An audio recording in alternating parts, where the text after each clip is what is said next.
So the last couple of projects that I've done, the last couple of books I've written have been pretty specific. And they're things I've evolved or changed my mind on. One of those is the death penalty. Tennessee is still an executing state, still has the electric chair. As a Christian, I became really troubled. 90% of the executions happen in the Bible Belt, where Christians are governors and legislators. Those are the same states that have held on to the death penalty. They're also the same states that held on to slavery the longest. So, there's all that there. But I was one that had the Bible verses that defended the death penalty, and a lot of things changed for me.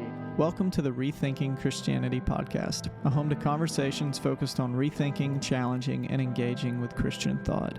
You can visit us on Instagram and Facebook at ReThinking Christianity Podcast. I'm your host, Blake Fine, and thank you for tuning in to today's episode.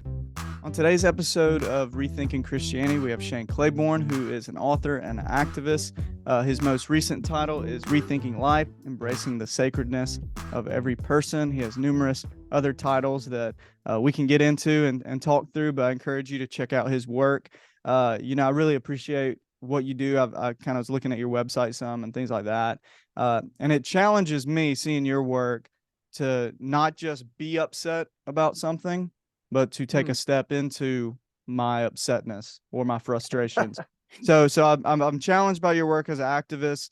I appreciate you coming on. I'm excited to talk with you today, just kind of about what you do, where you're going, what your faith looks like right now, and how we can look like Jesus in this world that's kind of chaotic and crazy. Yeah, man. Thanks for having me. I have one of my mentors who told me the best critique of what's wrong is the practice of something better, Yeah. If you hear some bad music, you don't give up on music, but we got to sing a better song, right? Yeah, that is very true. I never thought about it like that. So, I'd love to hear, before we kind of get into some of the specifics of what you do in your books, how did you get to today? Like where your faith, where did it begin? What was that? I know this is a very broad question, but how did you kind of move to a place where this is like where you're at in your faith and this is your passion? Because I think a lot of people, I think everyone has a different faith journey. So I'd love to hear some of yours.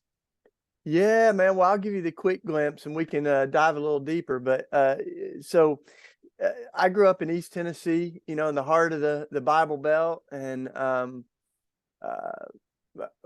just to make it clear, like my great grandparents grew up on the same mountain as Dolly Parton, Nice. I got a little piece of land there that on the deed it's Old Hag Holler. So that's my people, man. Honestly, I'm from South Georgia, and that doesn't even faze me. So I know some people might hear that and they'll be like, "Man, that's the sticks." I'm like, "Yeah, that's just up the road." Yeah. So that's where I began my faith journey too. I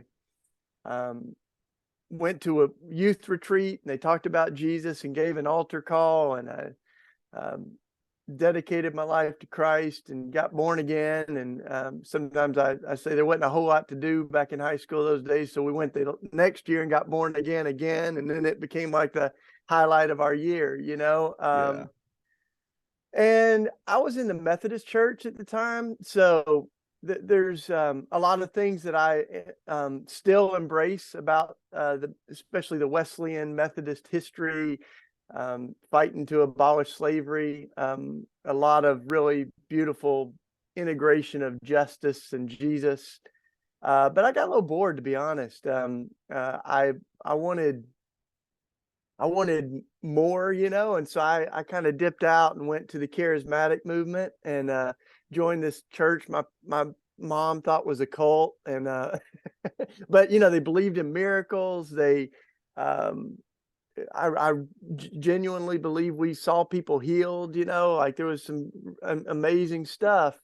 And they live like they believe God's alive and active in the world. There were still some bones to spit out. There was some funky stuff there, and so I came to Philly to go to college, and I found a little university called Eastern University. One of the things I loved about it and still love about it is it was committed to not just using faith as a ticket into heaven, but our faith should fuel us to live beautiful missional lives in the world.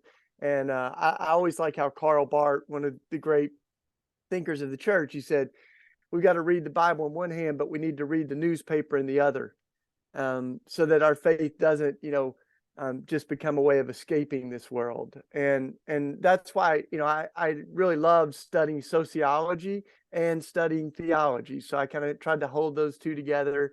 Then, man, while I was in college, all kinds of stuff happened. We ended up getting a hold of Mother Teresa, and I worked in India with her. Wow.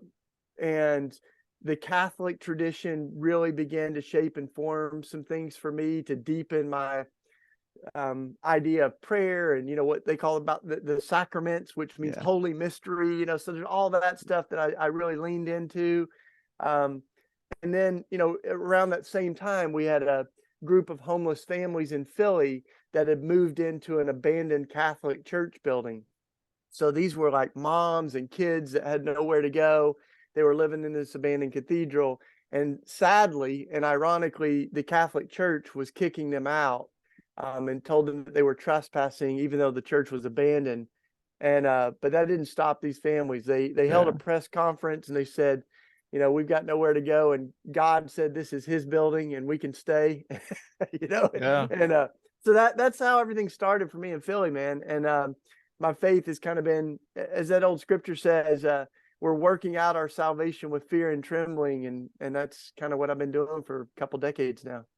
Yeah, I think that's, that concept of working out our faith is, I think sometimes it can be very easy, at least for me. I like concrete answers. But I have found that those concrete answers are not easy to find. And so it's like this continual like journey of like, I viewed this one way then, but I look at it a lot different now. And it's been an interesting thing for me personally, seeing how my faith has changed. And I think a lot of people resonate with that of like, and I think a lot of people struggle with it of like, am I allowed to change my views on certain things? Like, and so I think that, that's a very wise thing to think through and to do. So when you were growing up, did you could you look back on your life and see like this was going to be what I was passionate about? Like, I guess, did you have those convictions, I guess, when you were younger? I've always, had a heart for when I saw the homeless. I would just feel this like weight of like, man, this is wrong. Like there should not be this much money in this country, and there be people without food, without housing. So did you feel like that? Like, can you look at your life and see like, yeah, these were convictions I've had for a long time? Well, there's a little bit of that. The more I've really looked back and thought about it, you can see some of the seeds of that. I mean, sometimes things as simple as my dad was in a wheelchair. He had Mm, multiple sclerosis, so I think yeah. I had like just a little bit of sensitivity to folks that might have some challenges in the dominant culture and things like that. My mom was a special education teacher, and she would bring kids home that had Down syndrome, and we'd play video games or hang out. So I was kind of always being stretched outside of the folks that are just like me, and things like that. Had an African American girlfriend when I was in elementary school, which would have been very controversial in a segregated Yeah. town in East In East Tennessee. And Tennessee, yeah. my mom was always really open to all that. She was really I think a part of that. But if I'm real honest, man, I was also prom king. I always say don't be impressed. It was a real small town, but I was pretty self-absorbed and went to go snowboarding, and that's kind of what I cared Yeah. about when I was Yeah. 18 years old. Yeah. Yeah. So with this new title, so it's a Rethinking Life, Embracing the Sacredness of Every Person. When did the convictions for not necessarily writing that book, but the thoughts behind the book begin for you? So the last couple of projects that I've done, the last couple of books I've written have been pretty specific. And they're things that I've evolved or changed my mind on. One of those is the death penalty. Yeah. Tennessee is still an executing state, still has the electric chair. That's Um, crazy. and as a Christian, I became really troubled that 90% of the executions happen in the Bible Belt, where Christians are governors and legislators. Those are the same states that have held on to the death penalty. They're also the same states that held on to slavery the longest. So, there's all that there.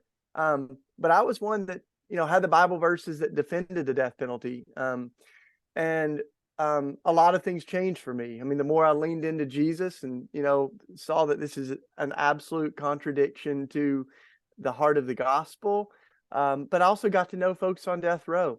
I got to know folks that are innocent, and many of them are now out of prison. They were wrongfully convicted. And I got to know folks that were guilty, and they've told me what they did. And it's horrific. It's haunting. But I've seen what, Jesus has done in their life over the years. So I wrote Executing Grace. It's about grace, but it's also about, the death penalty. And then I wrote Beating Guns, about gun violence. And incidentally, as we're recording this, Nashville's really, heavy on our hearts. But I grew up with guns, and most of my family are still gun owners. But many of them are also gun owners that are deeply concerned about gun violence. And for me personally, I'm not a gun owner, but I am, the more I took my faith seriously, the more I found that this idea of loving our enemies and simultaneously preparing to kill them, or stand your ground and turn the other cheek, these things kind of like feel at odds with each other. And yet, the highest gun owning demographic in America are Christians, evangelical Christians in particular. So I wrote Beating Guns, kind of unpacking some of that. But then, as I was writing all this, I'm thinking like, we need to zoom out a little bit and look at the foundation that's created such a problematic idea of what it means to be pro-life. Because I grew up using that language, pro-life, but saw we had really narrowly defined that to the issue of abortion. And it's troubling that you can be pro-guns, pro-military, pro-death penalty, and still say you're pro-life as long as you're against abortion. So this new book is about, what it really means to be for life, to embrace the sacredness of every person, to champion life from womb to tomb without exceptions. And it's not just about a single issue, but building a better foundation. Yeah. And what's interesting for myself is like this stuff over the last few years has started to convict me more. Whereas before, and early in my Christian faith, it was kind of I don't know what the right word, I guess the traditional idea of Christian faith is you accept Jesus, you're saved, you go to heaven, and then you do good stuff here and there. But, I always kind of grew up, because I grew up in South Georgia. I've grown up in Georgia my whole life in the South. And this idea was almost the idea of like engaging with changing legislation from a Christian perspective, or being a part of trying to make change, was almost like, oh, you're just liberal. Like you're just a liberal woke person. And so have you ever, like, I guess maybe not at this point, did you ever have to, and maybe not in Philadelphia either, but did you ever have to struggle with that tension of like, I know that I'm going to catch backlash from maybe some of the people that I'm closest with in these viewpoints? Because I've personally struggled with that in conversations with family members and things like that. And I'm sure, some of my audience probably struggles with that as well, because people have these things that you just mentioned, like the highest gun ownership is Christians. And so some of these things are near to people's families and things like that. So what do you kind of like, what's some advice, I guess, maybe you could give on like dealing with those conversations and wrestling with that? Yeah, well, a few years ago, we did this whole project called Jesus for President. That's a little tongue in cheek, but but it's also like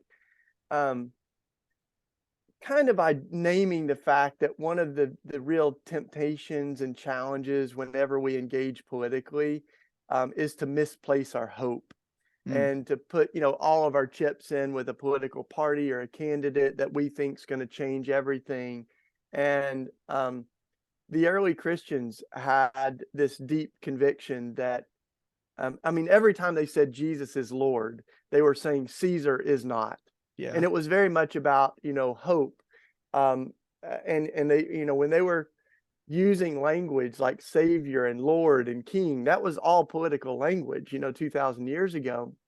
And so, but it was about this idea of how we change the world, and the kingdom, the language Jesus uses of the kingdom of God was not just something that we are going to go up to when we die, but it's something we're to usher in on earth as it is in heaven, as Jesus said. So it's about bringing God's dream on earth. And they had that vision,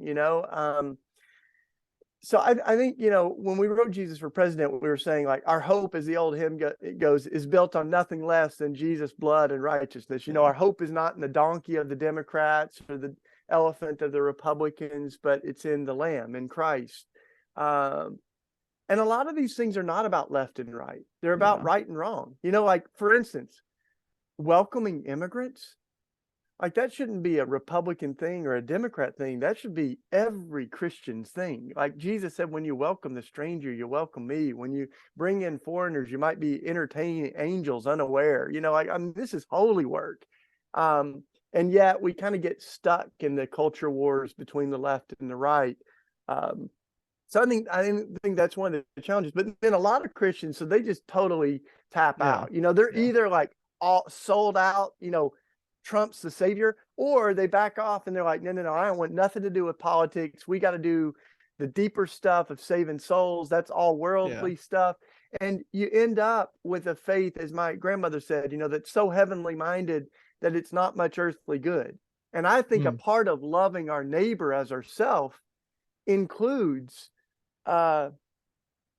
thinking about policies that affect their lives. And Dr. Martin Luther King has become a real example and inspiration for me on this. And people always said, you're too political, talk about spiritual stuff. Don't talk about civil rights and racism. And that's political. We don't need that in the pulpit, And yet Dr. King knew that this stuff is both political and spiritual.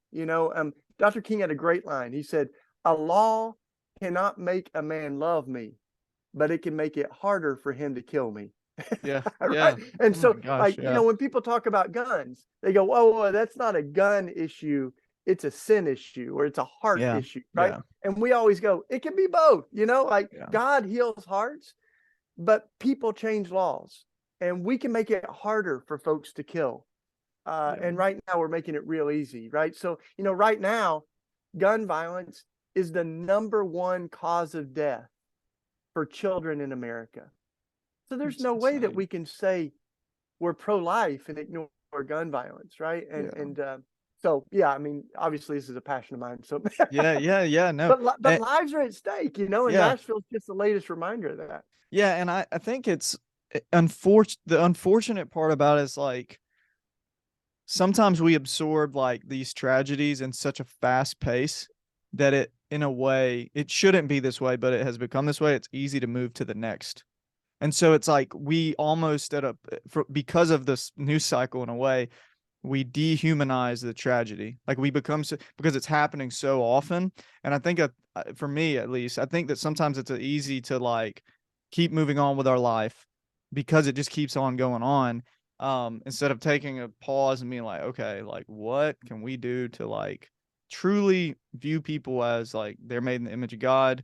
We care about them. Like, we want to do something, like that quote from Dr. King, make it harder for them to be harmed and killed. And especially with this, the Nashville shooting, like small children being killed. So it's like, at what point do Christians lay down their arms, so to speak, and just be like, what can we actually do? What do you think, like, I guess maybe from a theological standpoint, how do people begin to, and I think it should be simple, but I'd love to hear some of your thinking on it, is reframe, like become, I guess, more in tune with like the importance of viewing life, of how we view life, how we view people, and in our reaction to these things that happen. So when I started researching and looking at the theology and stuff for this new book, Rethinking Life, one of the things I discovered is that the first time the word sin is used in the Bible is not in the Garden of Eden. We kind of think of the original sin and the, eating of the forbidden fruit, but the first time the word sin is used is actually in the inaugural murder of Cain and Abel. And this is kind of the first fruit of the fallenness, right? Is violence, is murder. And that story, I mean, I began the book with that story, is it's heartbreaking to God. It says that the blood cries out to God from the ground. And, here we are, with this beautiful creation that God took dirt and breathed life into it and made us in God's image. And then we begin to destroy life. And that's, that destruction of life happens, continues to spiral out of control. And I really see Jesus as the ultimate interruption of that. That here, God leaves all the comfort of heaven and is born into the violence, is born as a brown-skinned Palestinian Jewish refugee in the middle of a genocide. I mean, when Jesus was born, it says Herod began to kill all of the children in the land. So, I mean, born into that brokenness, and all the way, of course, to the cross, where he's condemned and executed, with someone being killed on his left and on his right. What James Cone and all the great theologians said, God became a lynchee, became one of us, became one of those numbers that are crushed by the violent structures. And but of course, as a Christian, I believe Jesus absorbed all of that violence and put it on full display on the cross in order to subvert it with love and forgiveness and an empty tomb. So, seeing Jesus, how we view Jesus, Blake, I think makes all the difference in the world. Either you begin to see Jesus as this one that was subverting death and violence, or you can twist the theology, and you can end up with a really, really violent, toxic theology, which is what I think a lot of folks are deconstructing and questioning, because there's a version of substitutionary atonement that basically has God pointing a gun at humanity and then taking the gun off of us and putting it on Jesus. It's a violent theology. I mean, right. Obviously Jesus's death was violent. I mean, clearly, but it's like this, the idea that people struggle with is like a loving God killed his son. Like it's a very, and instead of us, we deserved to be killed. But that is kind of an opposite contradiction to like what we see in Eden and God creating his humanity in his image. So it's like really hard to wrestle with. Yeah, and I think that's the case in a lot of times, man, is we're trying to understand things beyond our understanding. We're trying, and so we end up thinking of theology like a puzzle that you like a Rubik's Cube or something, boom, I did it. And it's not that, right? It's much more of a mystery that we're reflecting on what God did. And so, sometimes when people say, "Oh, I gave up on Christianity," actually, when you unpack it, they gave up on this version of substitutionary atonement, or they gave up on Calvinism, but our theology is too small, right? When you look into the landscape of Christianity, there are so many better, deeper, more beautiful versions of understanding that, right? Where this is about God's solidarity with the suffering people of the world. That God, it's not that Jesus needed to die, it's that Jesus was willing to die, and Jesus entered into that suffering. As one mother who lost her child in my neighborhood said, God knows what it feels like to be me.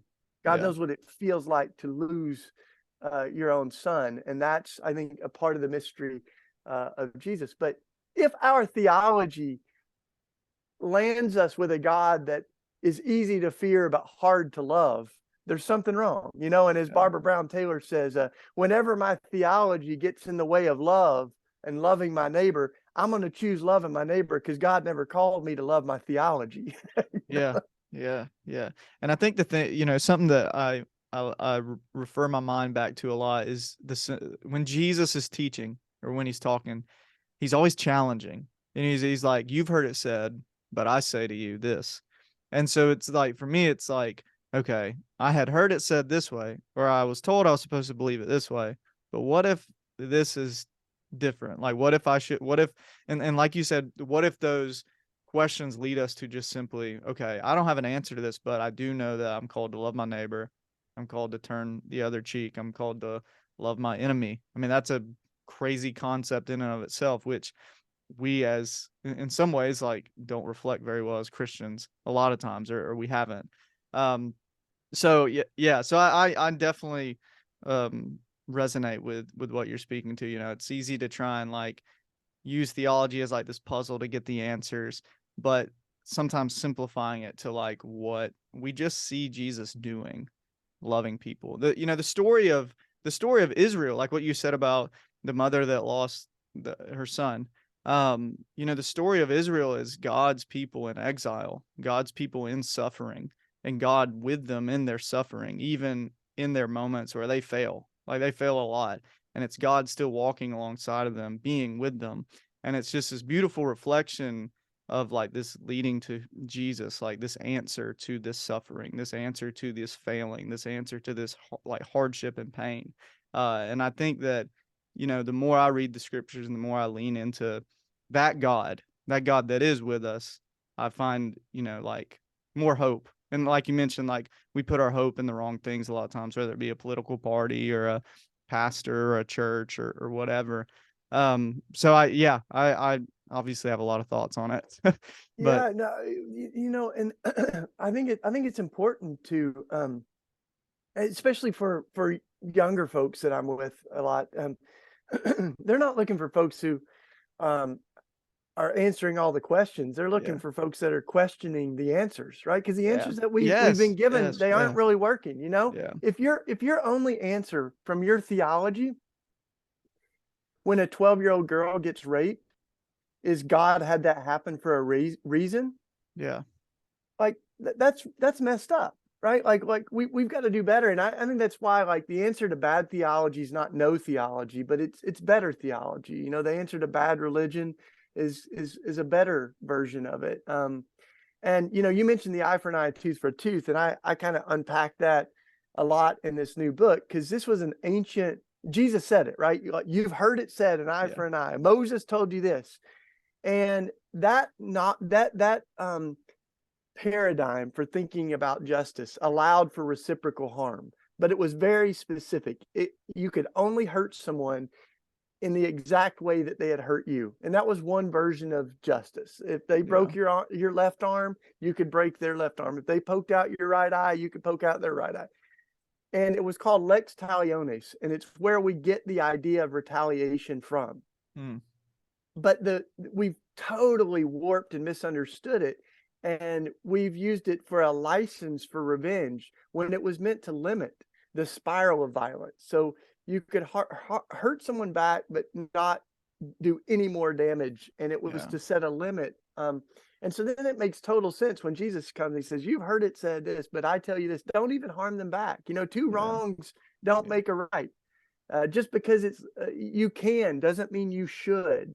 And he's yeah, really going to invite us to say you don't need to mirror evil. You don't need to interact with evil on its own terms. And that's exactly what the death penalty is, right? Like yeah, we don't rape people who rape to show that rape is wrong. If you gouge my eye out, I don't think anyone's going to say the best that we can do is to gouge your eye out and yeah, call that justice. But yeah, I think that's where we're evolving, and to yeah, me, there's a section of this book that is called God is like Jesus.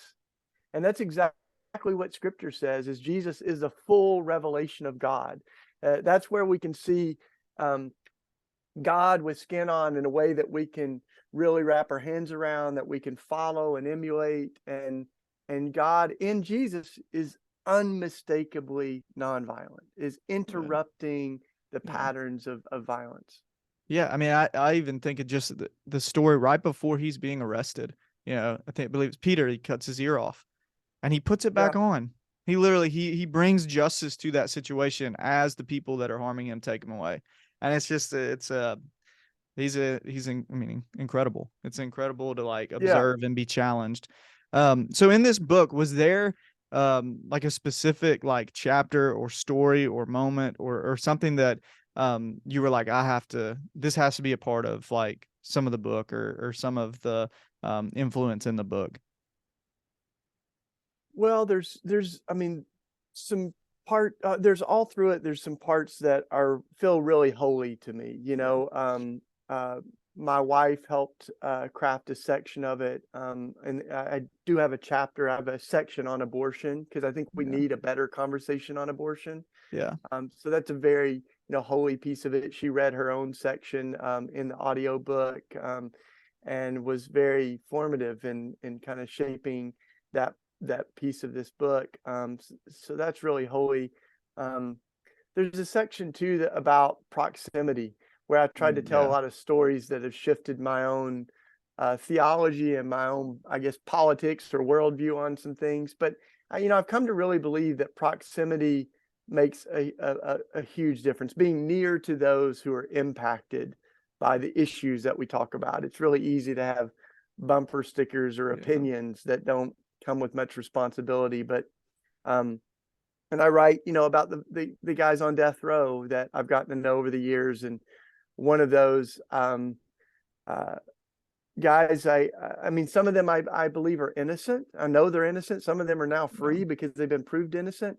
But this one guy, uh, Don, he, I believe, was guilty of a really heinous crime, and I got to know him over a period of about 10 years, and prayed with him and saw what Jesus had done in his life. And then I ended up being with him the week of his execution. Mm. And he fasted from his final meal in order to donate the money to the local soup kitchen. He had done a lot to try to heal the wounds within his own family that he created. And then when he was executed, he wanted his last words to be, beautiful to God. And so he asked if he could sing, and he sang soon and very soon, the old, song. And part of the lyrics are, soon and very soon, I'm going to see the King. There's no more dying there. There's no more crying there. I'm going to see the King. So those were kind of his last words. Oh. And so that makes all the difference in the world, and to think that there's a governor that's signing that death warrant, that's carrying out that execution, that's then going to be, worshiping the same Jesus on Sunday morning. That's part of the like kind of dissonance that I wanted to bring out. So there's a lot of stories like that have, changed me, and that's really, kind of part of the heart of the book.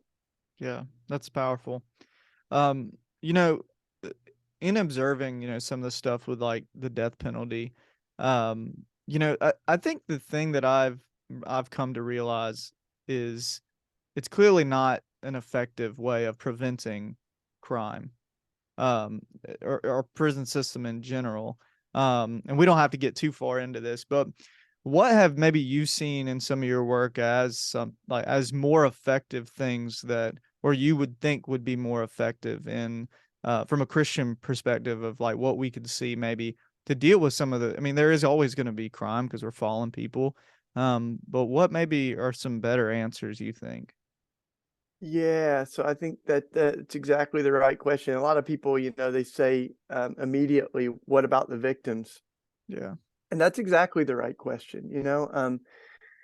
And it's victims, some of whom I write about in this book, who are murder victims' family members, like their loved ones were killed. Some of them, like Suzanne Bossler, were survivors of the crime. Like she was stabbed multiple times in the head. And yet they walk away with this deep conviction that violence is the problem, not the solution. That killing the person who killed is not going to heal the wounds of killing. It just creates new wounds and new victims. So what are the alternatives? And I think there are people that are imminently dangerous. Like the person who killed Suzanne's father, or the Dylan Roof, who killed my friend Sharon Risher's family, and the folks in Emmanuel AME Church. But we can protect, keep people protected from someone who's dangerous without killing them. And I think that's where we've got to be more creative, and then there's people that have done something terrible that, as my friend Brian Stevenson says, we're all more than the worst thing that we've ever done. And doesn't God's grace, have a word to say in all of this? Like, can't we believe that someone who even took a life 20 years earlier, in their maybe when they were really young, maybe they were hurt and then they hurt someone else. And so you think about this, like, can't we believe that there's some form of justice that restores and allows a different future for them? So there's a lot of countries that have entire models of restorative justice that I think could help us on that.